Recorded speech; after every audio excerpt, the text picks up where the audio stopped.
படகு இரவெல்லாம் மீன் பிடித்து வலைகளை வீசி அவன் பார்க்கிறான், ஒரு மீனும் அகப்படவில்லை. சோர்ந்து போன நிலைமையில உட்கார்ந்து இருக்கிறான். ஆனா இயேசு வந்து ஆழத்துல கொண்டு போய், படகை ஆழத்துல கொண்டு போய் வலையை போடு என்று சொன்னார். வலையை போட்ட உடனே காலியா இருந்த படகை கர்த்தர் மீன்களினால நிரப்பினார். அல்லேலூயா.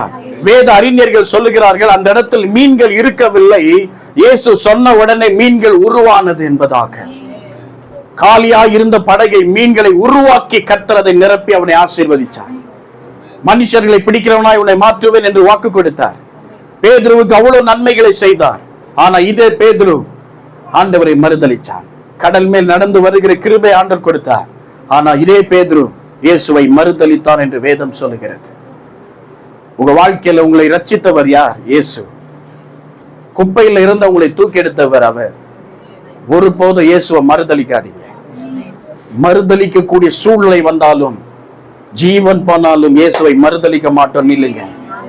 ஹல்லேலூயா. அப்போஸ்தலனாகிய பவுல் தன்னுடைய உயிரை இயேசுவுக்காய் கொடுத்தார். இயேசுவுக்காக உயிரை கொடுத்தார். நல்லதொரு போராட்டத்தை நான் போராடினேன், விசுவாசத்தை காத்துக் கொண்டேன்.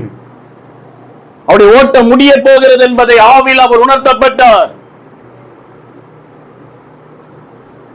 எத்தனை தேவனுடைய ஊழியக்காரர்கள், விசுவாசிகள் வேதத்துல நீங்க பார்க்கிறீங்க, பரிசுத்தவான்கள் தன்னுடைய உயிரை இயேசுவுக்காய் கொடுத்திருக்கிறார்கள், மறுதலிக்காமல். இயேசுவுக்காக வைராக்கியமா நிக்கணும், வைராக்கியமா வாழணும். எந்த மனுஷனுக்காக இயேசுவை விட்டு கொடுக்க கூடாது. மறுதலிக்கிறவன் இயேசுடைய பிள்ளை அல்ல. அற்ப காரியத்திற்காக, ப்ரமோஷனுக்காக, பைசாவுக்காக, வருமானத்திற்காக, உங்க பாஸுக்கு முன்னாடி, ஓனருக்கு முன்னாடி, ஆபீஸ்ல, வேலை செய்ய இடத்துல, எந்த இடத்துல இயேசுவை மறுதலிக்காதீர்கள். வேலை போனா இன்னொரு வேலையை கர்த்தர் கொடுப்பார். ஒரு வருமானம் போனா இன்னொரு வருமானத்தை கர்த்தர் கொடுப்பார். ஆனா இயேசுனுடைய வாழ்க்கையிலிருந்து போன வாழ்க்கை இல்லை. இயேசுதான் முக்கியம். அவர்தான் நமக்கு முக்கியம். அவர்தான் நம்மை வாழ வைக்கிறவர். அவர்தான் நம்மை தட்டி எழுப்புகிறவர். அவர்தான் நம்மோடு எப்பொழுது இருக்கிறவர். என்றைக்கு நம்மோடு வாசம் பண்ணுகிறவர் அவர்தான். அவர்தான் உங்க தாயின் கருவில் நீங்க உருவாவதற்கு முன்பதாகவே உங்களை தெரிந்து கொண்டவர்.